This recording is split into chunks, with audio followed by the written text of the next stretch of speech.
How did a group of hackers manage to loot a staggering 850,000 bitcoins from the world's largest Bitcoin exchange, leading to its bankruptcy? And what happened to the money and the people involved? In this video, we're going to talk about the Mt. Gox hack, the largest Bitcoin theft in history, which occurred in 2014. Bitcoin is a digital currency that operates on a decentralized network of computers without the need for a central authority or intermediary.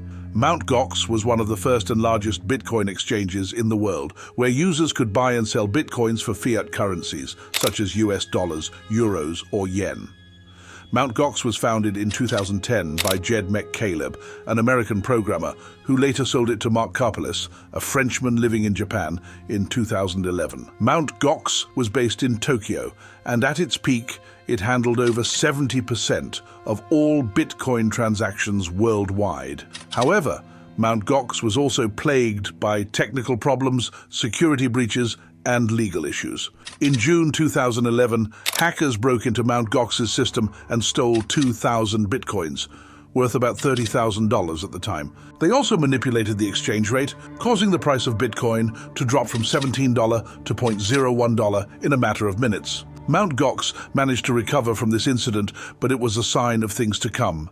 In February 2014, Mt. Gox suspended all withdrawals, claiming that it had discovered a bug in the Bitcoin protocol that allowed hackers to alter transaction details and make them appear as if they had not been processed. This bug, known as transaction malleability, allowed hackers to request multiple withdrawals from Mt. Gox using the same Bitcoins, essentially double spending them. However, this was not the whole truth.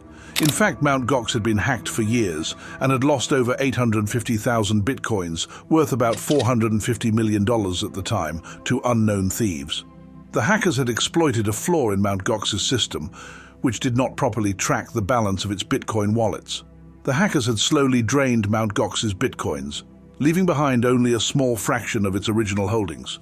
On February 24, 2014, Mt. Gox went offline and its website displayed a blank page.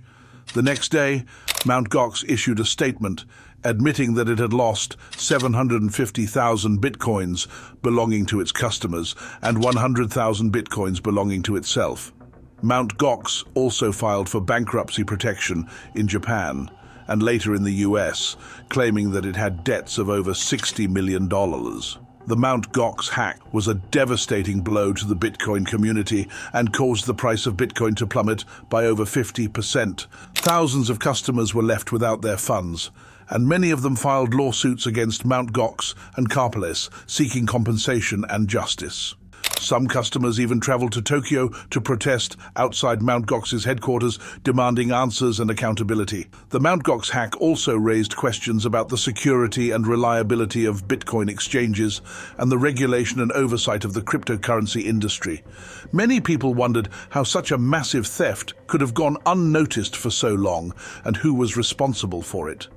The mystery of the Mt. Gox hack was only deepened by the discovery of new evidence and clues, which revealed a complex and twisted web of connections, transactions, and suspects. Mt. Gox was founded in 2010 by Jed McCaleb, an American programmer, who had previously created eDonkey, a peer-to-peer file-sharing network. McCaleb had learned about Bitcoin in 2010 and was fascinated by the idea of a decentralized digital currency. He decided to create a website where users could exchange Bitcoins for fiat currencies. He named the website Mt. Gox, which stood for Magic, the Gathering Online Exchange. Mt. Gox was based in Tokyo, Japan, and used a Japanese bank account to process transactions.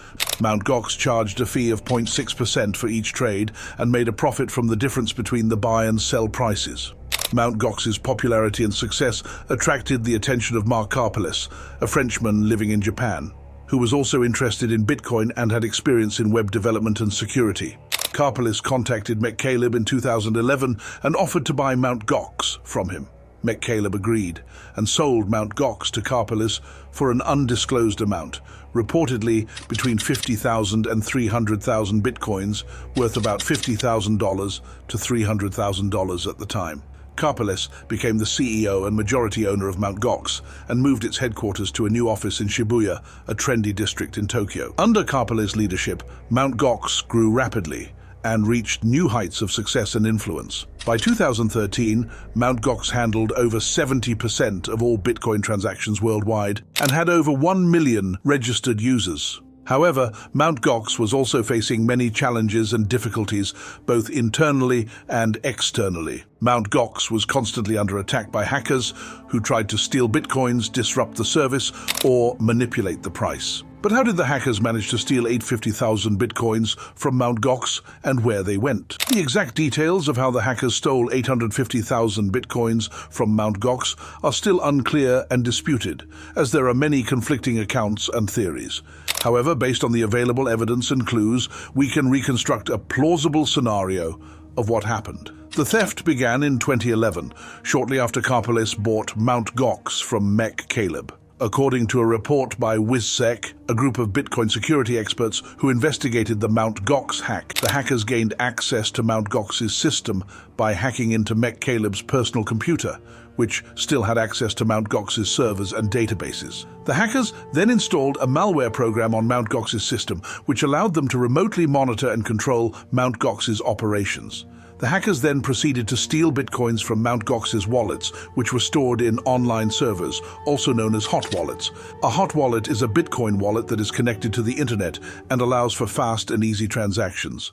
However, a hot wallet is also vulnerable to hacking, as anyone who has access to the private keys of the wallet can transfer the Bitcoins to another address. The hackers used a simple but effective method to steal Bitcoins from Mt. Gox's hot wallets. They simply created fake transactions which appeared to be valid and confirmed on the blockchain, but were actually invalid and unconfirmed. These fake transactions were sent to Mt. Gox's system, which did not check the validity or confirmation status of the transactions and assumed that they were real. The system then deducted the corresponding amount of Bitcoins from Mt. Gox's hot wallets and credited the hackers' accounts with the same amount of Bitcoins. The hackers then withdrew the Bitcoins from their accounts and transferred them to other addresses outside of Mt. Gox's control.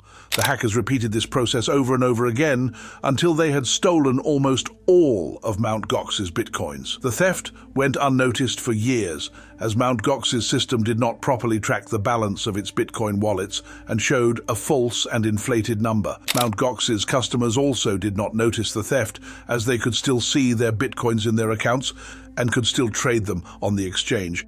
However, they could not withdraw them, as Mt. Gox did not have enough Bitcoins to fulfill their requests. The theft was only discovered in February 2014, when Mt. Gox's system finally ran out of Bitcoins and could not process any more transactions. Mt. Gox then realized that it had been hacked and that it had lost over 850,000 Bitcoins. Mt. Gox then suspended all withdrawals and claimed that it had discovered a bug in the Bitcoin protocol that allowed hackers to alter transaction details and make them appear as if they had not been processed. This bug, known as transaction malleability, was a real issue, but it was not the cause of Mt. Gox's loss. Mt. Gox used this bug as an excuse and as a way to shift the blame to the Bitcoin protocol and away from its own negligence and incompetence. The Mt. Gox hack was a shocking and unprecedented event that shook the Bitcoin community and the world. It was the largest Bitcoin theft in history, and it affected thousands of customers who lost their funds and their trust in Bitcoin. But what about Mt. Gox, Karpeles, and the customers? What is their current status and future prospects? Mt. Gox is still undergoing bankruptcy proceedings and is trying to repay its customers and creditors. In 2018, Mt. Gox's bankruptcy trustee, Nobuaki Kobayashi, announced that he had sold about 35,000 Bitcoins, worth about 400 million at the time, to raise funds for the repayment. Karpeles is still facing legal troubles and is trying to clear his name and reputation. He also claims that he is working on a new project called Tristan Technologies, which aims to create a new and improved blockchain platform. The customers of Mt. Gox are still hoping and fighting for their funds and their justice.